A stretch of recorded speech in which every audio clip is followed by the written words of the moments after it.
297. 성모님께서 발현하시는 바로 그 시간에는 고개를 푹 숙이고 애써 슬픈 내색을 감추려 했다.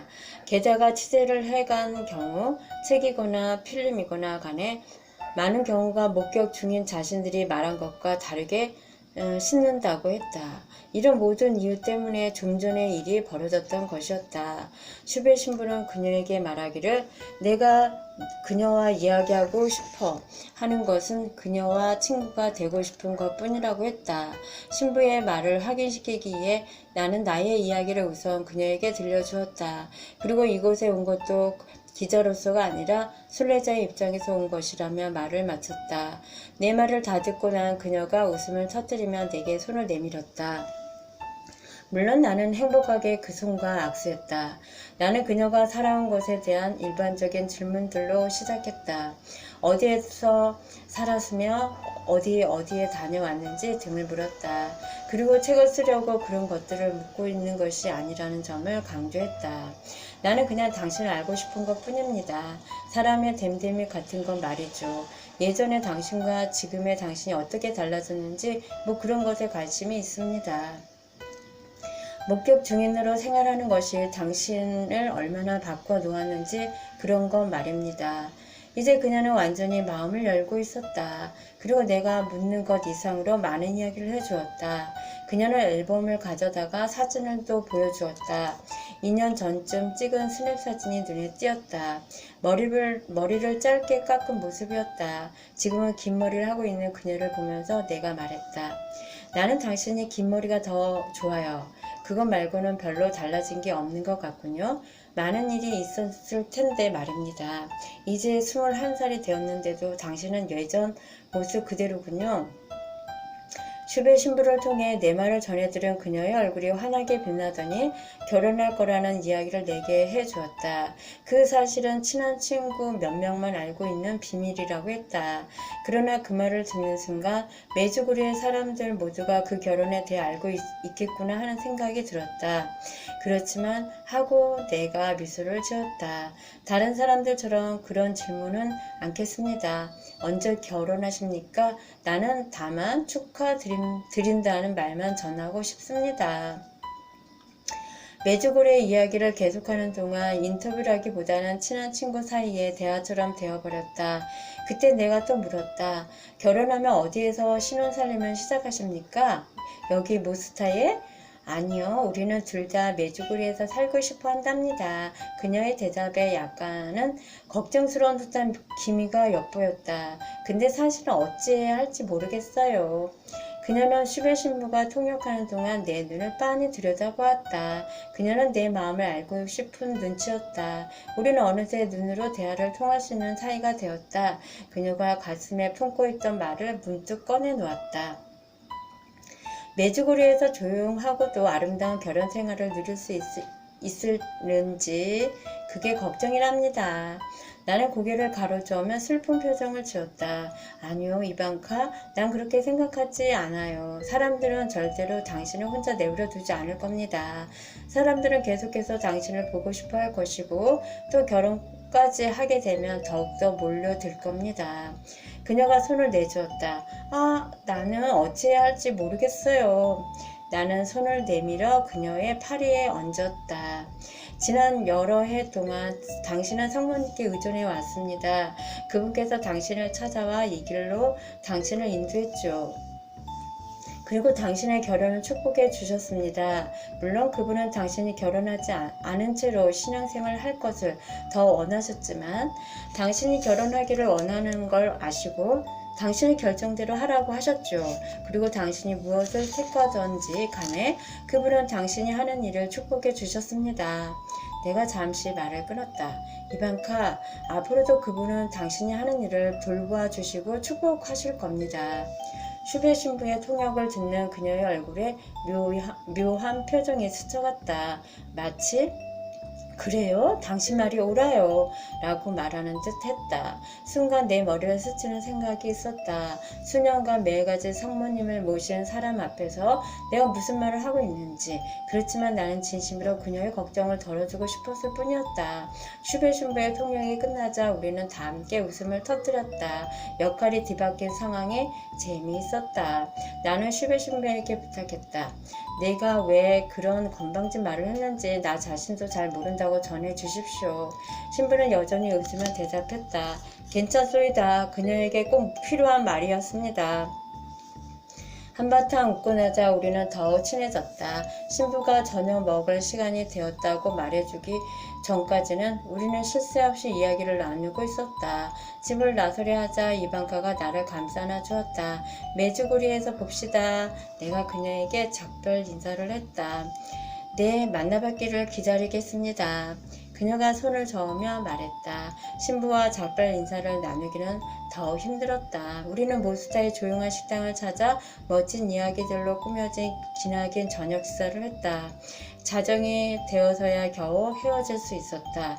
헤어지는 아픔을 달래주는 한 가지 이안이 있었다고 한다면 그것은 꼭 다시 이곳으로 돌아오리라는 생각이었다. 게다가 다음 한 번으로 끝나지 않을 것이라는 것도 알고 있었다. 사탄은 아주 강하며 끊임없이 너를 시험에 빠뜨리게 한다. 기도해라. 기도만이 사탄을 막아 너를 해치지 못하게 하고 또 너가 거룩해지는 길을 막지도 못하게 한다. 24장 중거의 여정에서 이번 여행도 역시 유익하고도 멋진 여행이 되었지만 그래도 다시 집으로 돌아오니 기뻤다. 적어도 이틀 후에 사무실로 들어서기 전까지는 그러했다. 마치 1년쯤 자리를 비운 것처럼 우편물이 책상 위에 산처럼 쌓여 있었다. 나는 우편물을 보자 그만 드니즈 하고 비명에 가까운 소리로 비서를 불렀다. 도대체 이게 다 뭡니까? 2주일 본 우편물이죠. 그녀가 천년덕스럽게 대꾸했다. 아니 어떻게 2주일 우편물이 사방에 있는 거죠? 그녀가 깔깔대며 재미있어 했다. 지난 한 주간의 칼럼을 모아 만든 소책자를 몇 부나 발송했는지 아시기나 하셔요? 5,000부에 육박하고 있답니다. 그렇지만 지금 보고 계시는 우편물 속에는 소책자 요청 우편물은 없죠. 이미 다 출연해요. 발송했으니까요. 책상에 그것들은 당신 글을 읽고 당신한테 무언가 적고 싶어 보낸 개인 편지뿐이랍니다. 벌어진 입이 다물어지지 않았다. 책상 앞에 자리 잡은 나는 우선 제일 위에 있는 편지부터 읽어보았다. 일리노이주에 살고 있는 부인의 편지였다. 친애하는 와이블씨, 지난 목요일 친구로부터 당신의 글이 실린 소책자를 선물로 받았습니다. 물론 이전에 메주구리의 이야기를 우연찮게 들은 적이 있습니다만 그런 일은 있을 수 없다고 생각했습니다. 그러던 중 당신의 글을 읽게 되었죠. 견진성사를 받은 이래로 하느님께서 내게 이렇게 생생한 모습으로 다가온 적이 없었습니다. 그런 종류의 글이 적어도 100통은 넘어 보였다. 편지를 모두 읽는데 하루가 꼬박 걸렸다. 다 읽고 난 나는 주섬주섬 몇 통을 집어들고 테리에게로 갔다. 알고 있었어요? 그녀가 미소했다. 나도 벌써 다 읽었죠. 이제 나는 어쩌지? 그 책자를 더 많이 인쇄하는 거죠 뭐. 그녀가 장난스레 대꾸했다. 그리고 책상 앞에 앉아 답장을 쓰시는 거예요. 어쩌면 강연 여행 다니시는 중에도 답장을 쓰실 수 있겠네요. 실상 나는 3월 초순에 뉴올리안스에서 강연을 하도록 초청받았다. 우리 주를 벗어나서 처음으로 다른 주에서 강연을 하게 된 것이다. 나를 초청한 사람은 지난번 여행에서 만났던 레티 빈드발트라는 부인이었다. 그녀는 평화센터 팀을 따라 메주고리에 왔다가 그곳에서 나의 강연을 듣게 되었다. 그 아침 미사를 드리고는 동료들과 함께 크리자바 산에 올랐다고 했다. 나는 그날 오후에야 산을 오르게 되었는데 올라가는 길목에서 이미 산을 내려오고 있는 그들과 마주치게 되었었다. 나를 본 그녀가 깜짝 놀라더니 어깨에 메고 있던 가방에서 종이를 한 장 꺼내어 들었다. 당신에게 드리려고 산에서 적은 겁니다. 지금은 열어보지 마시고 산에 오른 다음에 펴보십시오. 나는 그녀 말 대로 했다. 종이에는 그녀가 메주고리에 와서 얼마나 감동을 많이 받게 되었는지를 적고 있었다. 무엇보다도 인상에 남은 것은 개신교도가 메주고리에 관해서 말한 부분이라고 했다.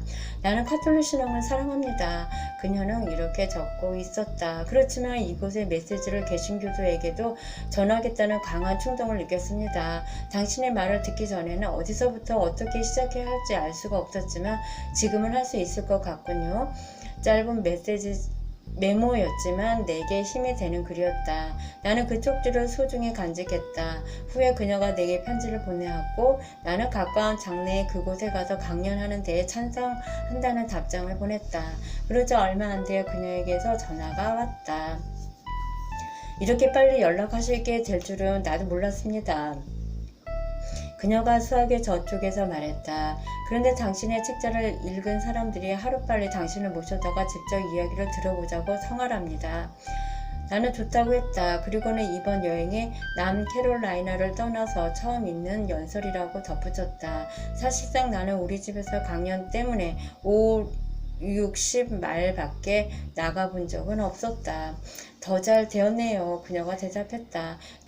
데이빗과 저는 당신이 우리 집에서 함께 머무르면 좋겠다고 생각한답니다. 그렇지만 모텔방을 준비하는 것도 어렵진 않아요. 원하시는 대로 준비하겠습니다.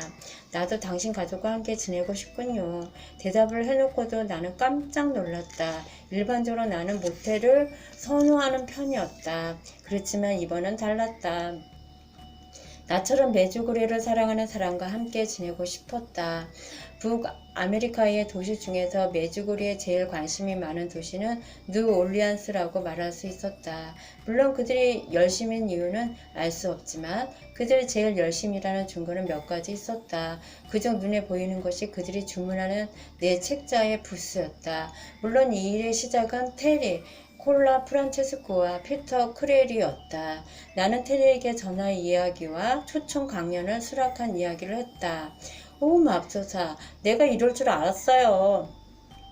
그녀는 조금 더 좋아하지 않았다.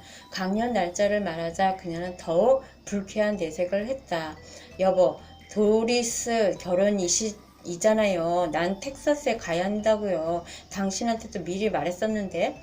테리의 말을 듣자 결혼식 이야기를 듣는 기억이 되살아났다. 그렇지만 나는 여전히 낙관적이었다. 이것 봐요. 텍사스에서 당신 여동생 결혼식이 끝나는 대로 뉴올리언스로 와서 나와 합류하면 어떻겠소? 당신이 와준다면 나는 정말 힘이 날 텐데. 잠시 생각하는 듯하더니 그녀가 고개를 가로저었다. 아이들만 내버려두고 그렇게 오랫동안 집을 비울 수 없어요. 그래도 나는 물러서지 않았다. 아이들을 잘 보살펴 줄 사람을 구할 수 있을게요. 여보, 당신도 뉴올리언스를 좋아하게 될 거요. 그녀는 일단 마지못해 동의했다. 그러나 테리는 우리에게 다가오는 운명을 예견하고 알고 있었다. 내가 2월에 셀리 제시 라펠 쇼에 나간 이후로는 미국 각지에서 강연 요청이 쇄도했다. 소책자 주문 역시 늘어나고 있었다. 나와 함께 그 쇼 프로에 출연했던 짐 벨류와 메리 루 맥콜 역시 뉴올리언스 출신이었는데 그곳 지역 TV 뉴스 앵커팀에 속해 있었다. 그날 그들이 들려준 이야기를 간추리면 다음과 같다. 메주고리에 성모께서 나타나신다는 소식을 접한 그들은 방송국 매니저를 졸라댔다고 했다. 카톨릭 신자들이 많이 살고 있는 뉴올리언스와 그 주변에서만도 수천 명이 이미 메주고리를 다녀왔지만 그곳에서 일어나고 있는 최근의 일들을 알고 싶어하는 마음은 누구보다도 간절했다. 따라서 직접 메주고리를 방문해서 깊이 있는 TV 프로를 제작한다면 시청률이 오르는 건 기정사실이라고 방송국 매니저를 설득했다. 여행을 떠나게 된 것은 수출한 직업의식 때문이었다. 우리는 그곳의 일이 결국은 사기극이었다는 점을 밝혀내어서 어쩌면 에미상을 받을지도 모른다는 기대를 가지고 떠났습니다. 메리 루가 말했다. 매력적이고 영특한 이 전문 직업 여성은 카톨릭 신자였는데 메주고리에로 떠날 때쯤에는 2년 전에 미사에 참석했던 것이 전부였다. 한편 짐 베일리는 침례교파 집안 배경을 갖고 있었지만 마지막으로 교회에 갔던 것은 자신의 결혼식 때였다고 했다. 유능한 두 사람은 예상했던 대로 메주고리의 사건에 대해 전문적이고도 객관적인 다큐멘터리를 만들었고 시청률도 기대치보다 훨씬 높았다. 또한 그들 자신은 성모님께서 증인들에게 진짜로 모습을 보이신다는 확신을 가지고 집으로 돌아오게 되었고 그들의 인생은 180도로 바뀌게 되었다. 내가 그러했던 것처럼 기회가 주어지면 여기저기 여행하면서 메주고리의 메시지를 모든 종류의 신앙인에게 전하고 싶어 했다. 그리고 국가적 차원에서 처음으로 메주고리의 사건을 다루었던 그 프로에서는 원래는 회의적이고 미지근했던 3명의 기자들이 어떻게 해서 하나님께로 돌아오게 되었는지를 덤으로 다루었던 것이다. 1987년 2월에 방송된 그 프로는